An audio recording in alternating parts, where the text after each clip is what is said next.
Well, I've got to pray first. Yeah.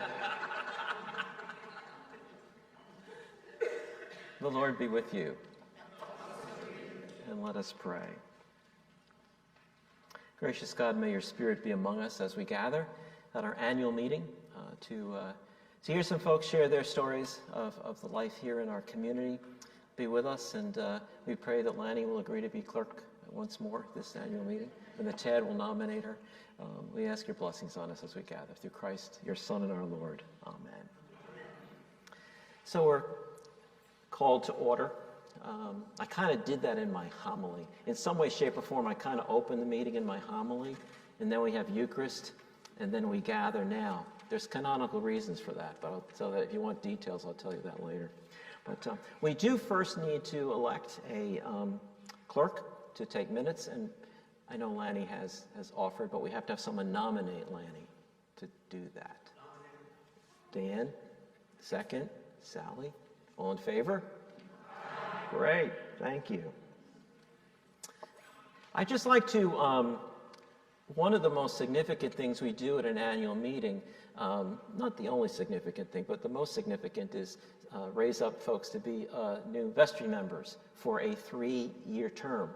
And this year, there's 4 vacancies, and this year we have 4 candidates. We have a slate of 4 that have been put forward. And they are John Gerke, Randall, you want to stand just so people know? Randall Robinson, Allison Moon. Allison's teaching in Sunday school.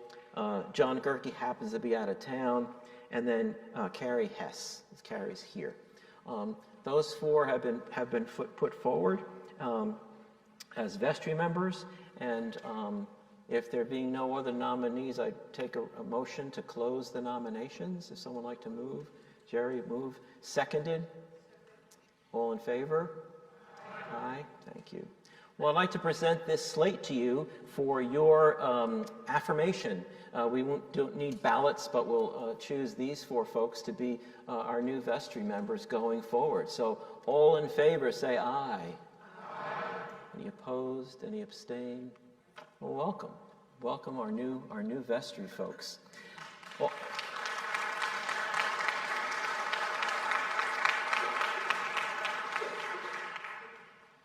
also want to let you know that one of our vestry members stepped down from vestry this past year, and one of the options the vestry has is to appoint someone to fill that 2-year term. And the vestry invited, and thankfully he said yes, to Dan Lachlan is serving the 2-year term that is still vacant. So the 4 folks we just presented, plus Dan, will be joining us in leadership on vestry, and I just want to say thank you. I am so excited about this year and you're being part of this leadership team. There's lots of leadership here at St. Paul's. The vestry is certainly one of the important ones that leads us all. So thank you. 2022 minutes. Is there a motion to approve those as given to you? You've had lots of time to read them, I know. But... Ann? Okay. Well, Terry, seconded. All in favor? Aye. Thank you. What we thought we would do today at our annual meeting is we've done this last year too, is to share some experiences from folks who have been involved in various areas of our ministries here. If you are not at the 9 o'clock service but are coming to 11:15, you'll hear my homily where I'll talk about leadership. For those who came to the 9 or the 7:30, I've talked about leadership as being a significant part of our past year. And a cohort of folks who've been part of a group of people looking at a congregational-based leadership formation. And they've been meeting monthly now for quite a few months with Nathan Kirkpatrick, who is a consultant. He's a priest of our diocese, an incredibly gifted guy. He does consulting work in parishes with congregational development, different kinds of issues of leadership in parishes. He's a writer, and we're blessed that he's been able to work with us. He helped with our vestry retreat in January, and he's been meeting regularly with this cohort of 15 people. So what I've done today is I've invited 2 people from that cohort to come up and share a bit of their experience their story of that. Because the cohort is something that's going on, but none of you really necessarily see. But I think it's a very significant thing for our future, developing leadership and what we can be in the community as we are part of this faith community of St. Paul. So I'd like them to tell their story. So we have Myrna Belingon and Kevin McIntire who are with us today to speak. So Myrna, you want to come on up?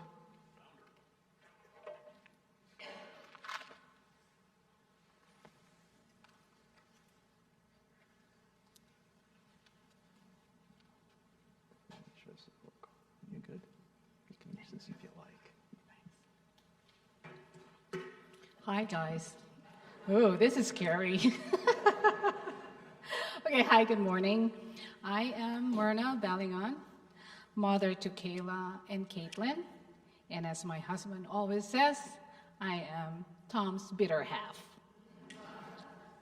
Now, when I received George's email inviting me to speak here, I mulled over whether I'd take up on his invitation. Not being comfortable speaking to a large crowd, what finally pushed me to do this was the fact that I have always encouraged my kids to speak up and to take part in learning activities that may be uncomfortable at first, and that I should probably practice what I preach. So here I am.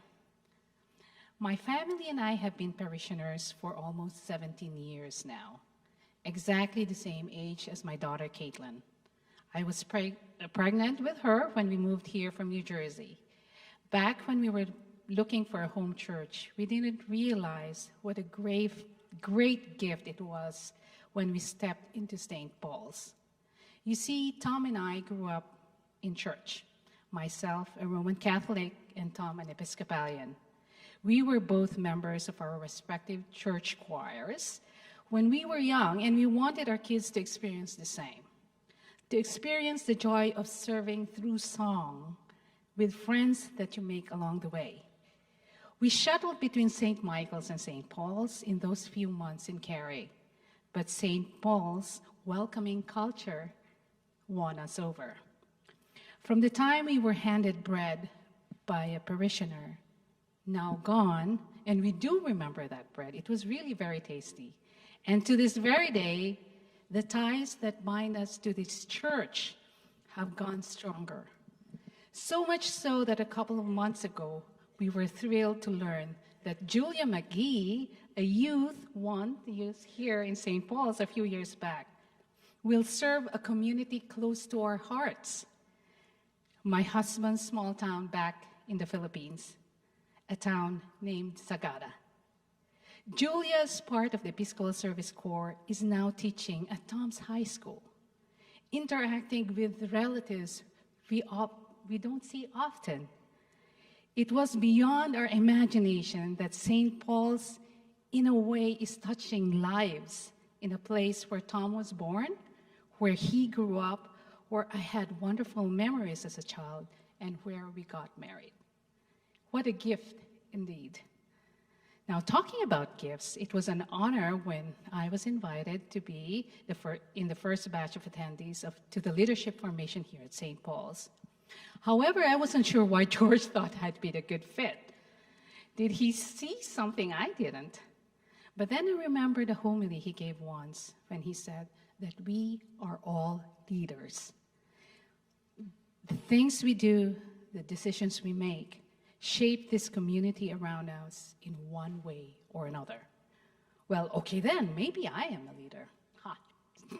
The leadership formation sessions we've had with Nathan have been quite fruitful and eye-opening. The honest conversations we've had affirmed what I have always thought, that we can all effect change, that it starts with that first courageous small step of saying yes to that invitation. that step that will eventually lead to a courageous commitment to bring a little sunshine to sometimes what seems to be a dreary world. Be it through song, acts of kindness, community service, or being thoughtful and compassionate leaders. In the 17 years we've been with St. Paul's, all the ministries my family have been involved in started with a conversation from someone in the pew.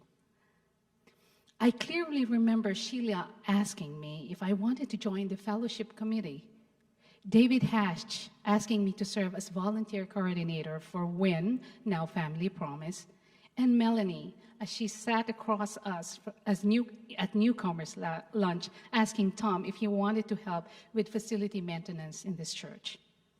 Numerous folks inviting us, making us feel welcome, making us feel needed. They are the leaders on whose shoulders we stand on as we continue our journey in St. Paul's. As our family transitioned from the toddler stage to elementary school, to the confusing middle school, and now to the teenage stages, the pandemic, this community has been with us every step of the way. We have gained more than we could ever give, from having fun with the little ones in Sunday school, to EYC, to the music ministry, to spiritual formation, the care and share ministry, and to the more serious work of the outreach ministries. We, as a family, benefited from all these. Thank you, St. Paul's, and thank you to all of you who make up St. Paul's. We look forward to many and more years with you. So in closing, quoting Father Javier's closing words that I always love to hear as he ends morning prayer, I invite you. Keep the faith. Peace.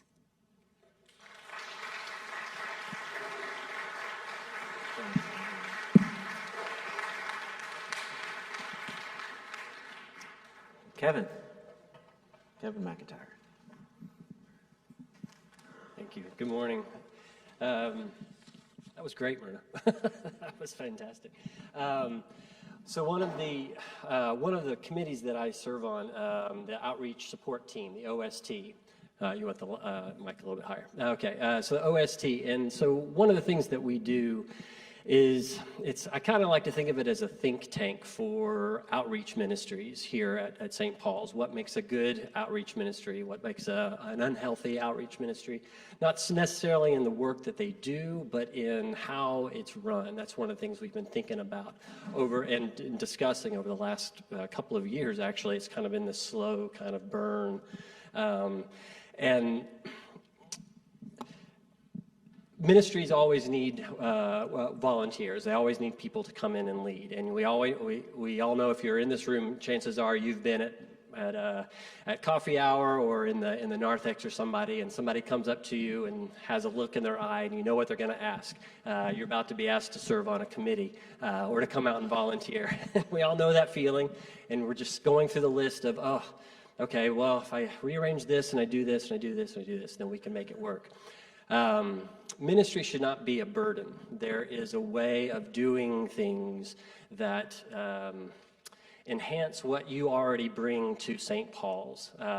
It's not meant to force you into a box that you don't fit.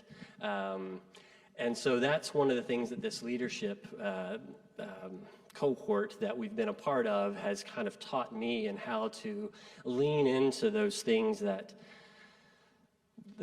bring me joy, those things that I'm good at, and be okay with saying, no, I don't know, that's not really in my wheelhouse, so I don't know that that's the right fit. And that's an important way to do it, because when people ask, oh, it just went out, there it goes. When people ask you to be in a ministry, that's mostly what we're thinking is all of the things we're not good at and how we're going to accomplish that.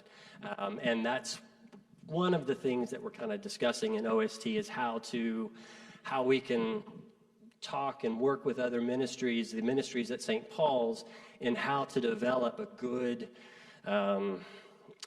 committee, a good rollover or a changeover of leadership. How do we keep that kind of treadmill going to get to keep our parishioners happy and passionate in the ministries that they're working on. Nothing. It shouldn't be a burden. You shouldn't be dreading coming to St. Paul's, like, oh gosh, well I didn't do that. That's the wrong vibe, and we'll just hit the pressure valve a little bit and relax into what we're doing here. And this is what I have felt like that leadership cohort has done for me, and it's having us look at what our strengths are and being honest about that. What are our strengths, or are we saying that that's a strength because that's what we want people to think we're good at? That's a little distinction there, but it's here's out forward-facing Kevin, and Kevin thinks that people want me to be this person, but I'm not that person, and to lean into that a little bit. That's actual growth. That is, and George mentioned it this morning, that's sustainable leadership. That's sustainable growth. If we're forcing people or asking people to do things they're not comfortable doing, that creates a weird kind of balance within our leadership. We're asking tough questions about our faith, about or lack thereof. Asking questions about the Episcopal Church and our denomination, and any discomforts with some of the creeds or things that we're saying, just what it means to be Episcopalian kind of in the world and what that means for us as a leadership thing. And then asking difficult questions or difficult pointed questions or frank questions, having honest, open discussions about St. Paul's and what we're doing well and what we're not doing so well. And the people that are in my cohort, I look forward to our meetings, our monthly meetings that we do, because we talk about these things that are so important to our community. We're trying to build a community to affect the world. I mean, we have it painted on the wall: love God, love your neighbor, change the world. We have a great talent, a great vast pool of talent, of people, of energies, of passions, and it's getting to be with these people and talk about these hard questions. For example, like, does our culture match the statements that we're making? So is our things that we're saying all are welcome? Are we living into that in the culture that we're creating? So when we have, we have to switch microphones.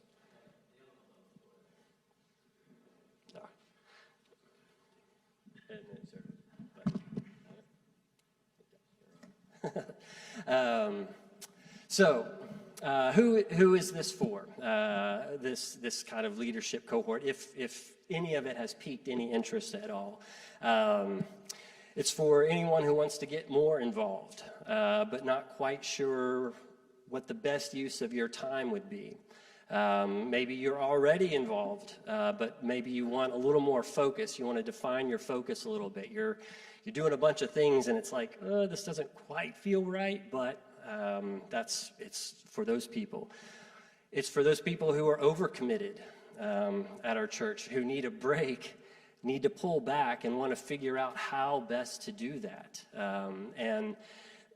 Because I'll speak for some ministry leaders. We have some tired ministry leaders here, to be honest with you. And I say that in a loving, compassionate kind of way, and not in a judgy kind of, everybody should step forward and do these things. No, we're a great, beautiful family, but our ministry leaders, we need more people, and we want more people in these things. Or perhaps you've already pulled back and you're wanting to kind of re-engage. You were at a point in your life where, church leadership wasn't kind of what you wanted to do, and so, but now you're kind of wanting to get back in. This is one of those things. So if you have the opportunity, I'm not sure what the selection process is or will be going forward with this group, but if you get the opportunity, it's great. That's simply put, I guess. And I like one of the things that Javier said last week in his sermon was that I want to build something together. that I want to build something together with you. That's the people that are in my cohort are people that some of them I work with in other committees and others not so much. And I love that I'm with them in that room talking about these things, about St. Paul's that has meant so much to me, my family, and I think all of us, certainly over the last 3 years, if not the last 20, 25 years. So this is I feel like we're at a great opportunity of pushing forward and kind of pushing through this pandemic slog. And now we're getting back into regular life, whatever that looks like or means for you, for us, for St. Paul's, for our community. And I like the idea of a leader is not, you don't necessarily need to be in charge of something to be a leader. You can be a leader at the bus stop. You can be a leader at your kid's soccer game. You can be a leader in your community simply by being who you are and living into that. And that is what this is trying to do. So I'll end with that. Thank you. Thanks so much.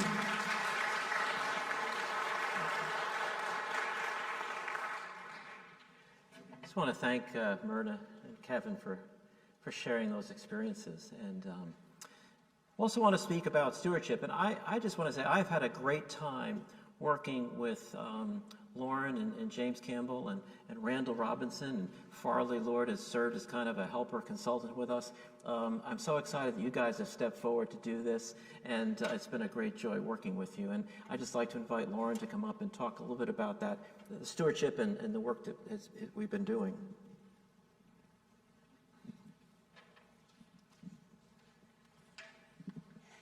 Hello, I'm Lauren Campbell.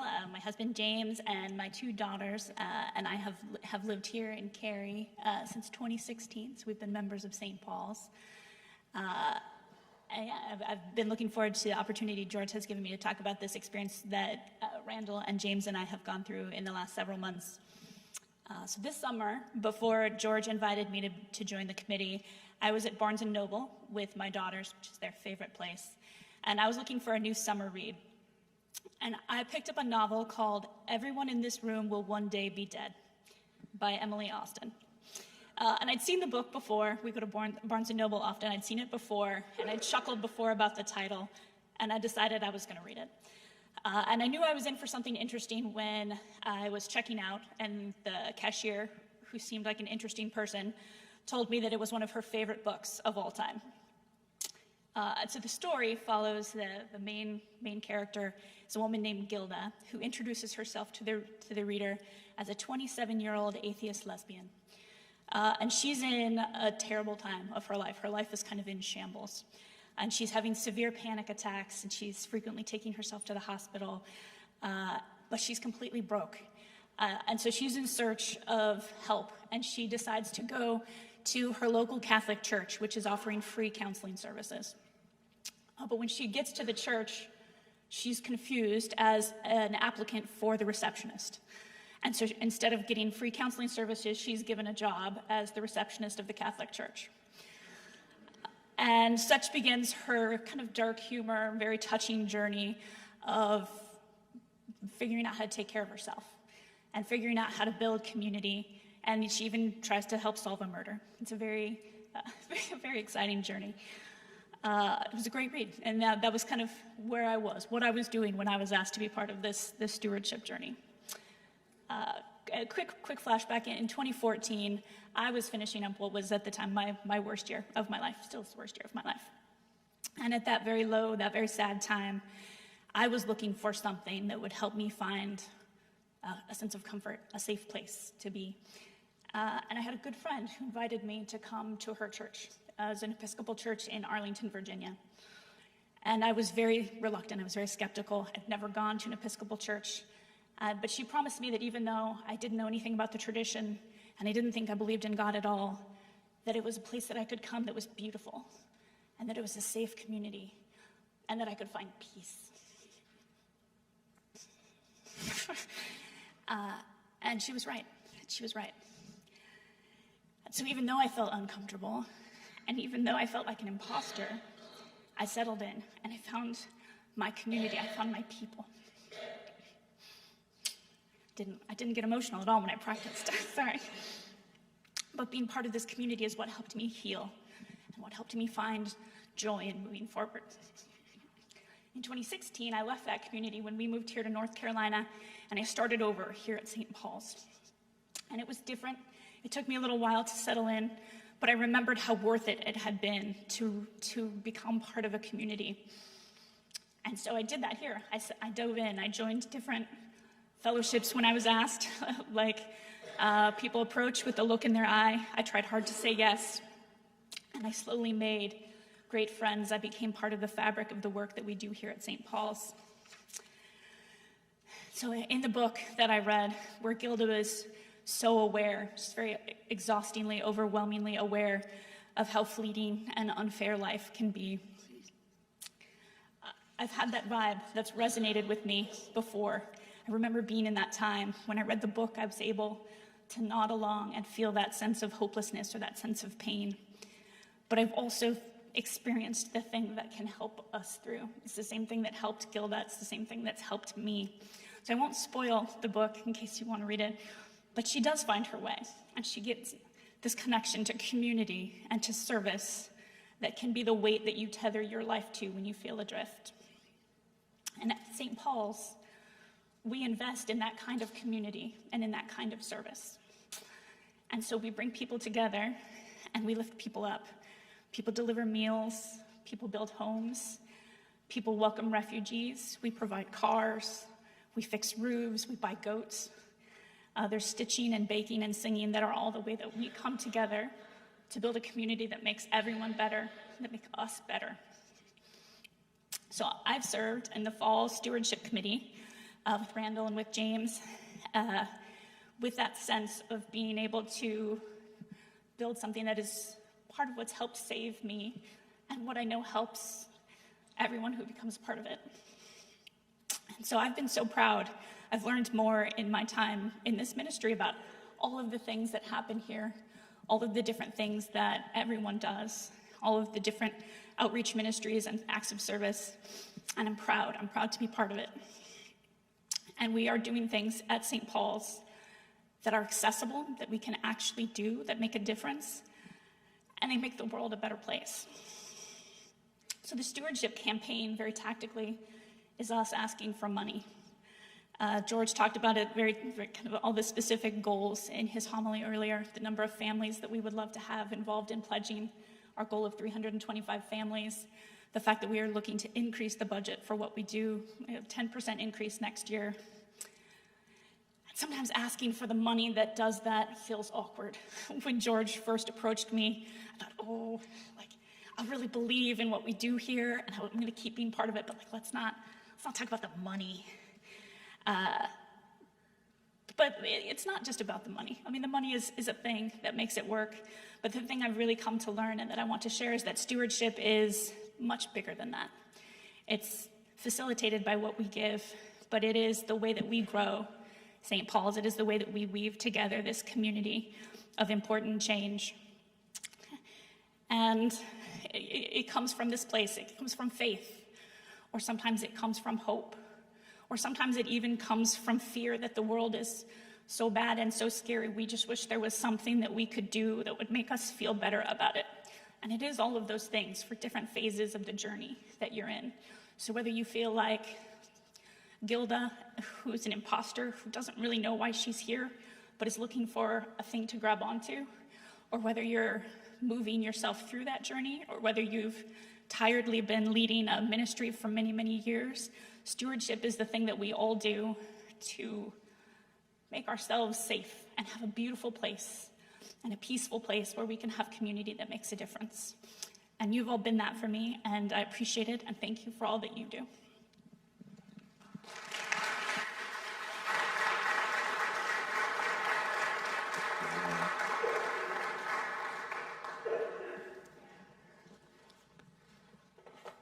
Next is Javier, but I just want to say thank you to Lauren for that story, for sharing yourself. And all the ministries we do somehow come from here. They start here in our hearts, and we're touched, and we could step forward to share our lives. I want to say thank you. Thank you for sharing, and for all of you who've been working on stewardship this year. want to invite Javier to come forward to talk about outreach. As he's coming forward, it was pointed out that I forgot to thank somebody at the 9 o'clock service on staff. The name was there. This is why I don't do well with texts.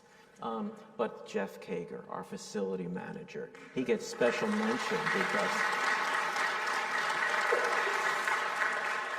Jeff has been phenomenal with the facilities and grounds. I'm not just saying that because I forgot his name, but I mean that sincerely. The care and the concern, and Jeff is someone too. He's served on vestry, he's been in leadership here, and it comes from his heart, his care for this place. So thank you for that.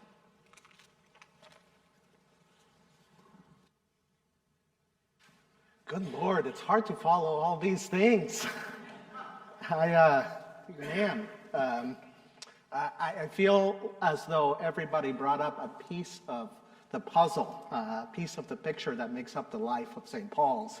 And so I'm here to talk to you a little bit about outreach, but I think you've heard a lot about outreach just in the stories that have been shared so far.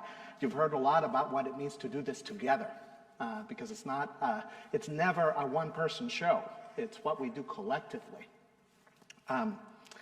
A few years ago, when some of our organizing work was getting started around affordable housing, we talked to a city council, town council official here in Cary, who invited the folks that were in the initial cohort of One Wake to join together with another community group because they were the ones that had turned out the most people to a public action, a public forum of some kind. And they said, you know, they get like 60 or 70 people in the town of Cary. I mean, that's a big event.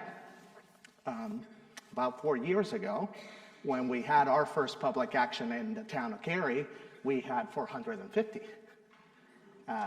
This last couple of months, right before I got back from sabbatical, this was happening without me here.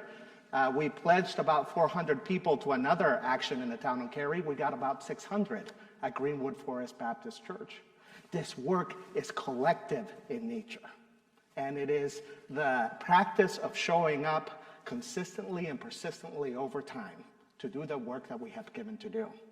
A few years ago, we asked for an affordable housing fund. The town of Cary didn't have a housing fund set aside. Other towns and cities around us have had them. They have a portion of the property tax rate toward it. We asked for $3.5 million. We got $9 million instead. This is what collective work looks like.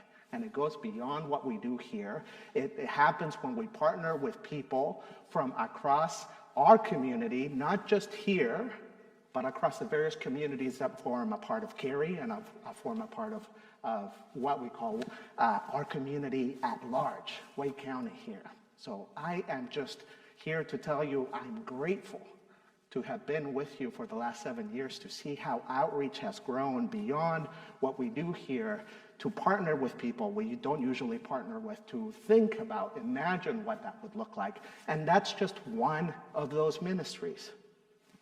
You know, I got to meet the new refugee family that we had right before I went on sabbatical. A bunch of work happened while I was away to help them get settled. People from my own home country, from El Salvador. I was so proud of the work we do here. I've been meeting with the outreach support team to talk about how to make sustainable leadership models for our outreach ministries. We're hosting another event for our outreach leaders so that we can collaborate some more, so that we can figure out better ways for that to be sustainable. That's happening in December. I'm so grateful for the outreach support team that thinks through that process, as Kevin mentioned, that thinks about how to do this sustainably together. Those are just pieces of the puzzle. There are so many other things happening, so many things that you are a part of, so many things that you support with your pledging, so many things that other people here bring to the table because it is their gift and passion. What we do here should be based on the things that bring us joy, the things that bring us closer to that vision of what it means to be a fulfilled human being. And that's what we're about together. So thank you. Thank you so much for all you do. Let's keep going. Let's move forward together in faith.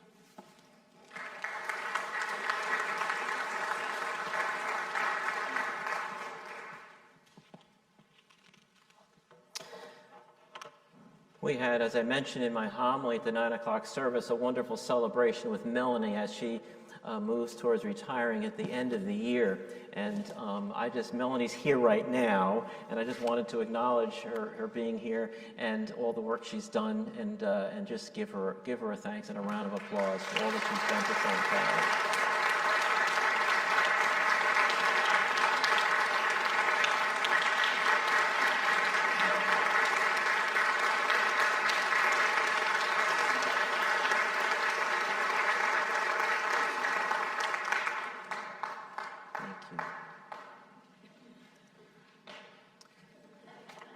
Happening again. It's just been an emotional roller coaster, yesterday and today, and listening to your stories and sharing things from your heart. You know what that means to hear, and it's a wonderful parish we're a part of here, an incredible faith community, and we continue forward together in faith. And we're going to have to empty this room for the 11:15 that's coming in. But are there any questions? And if we've run out of time, please email me or ask me when next you see me. I think the time that we've spent together has been worthwhile time. And hopefully you feel good about this community that we call St. Paul's moving forward together in faith. So, anything? Well, thank you. Thank you very much. We'll see you at church.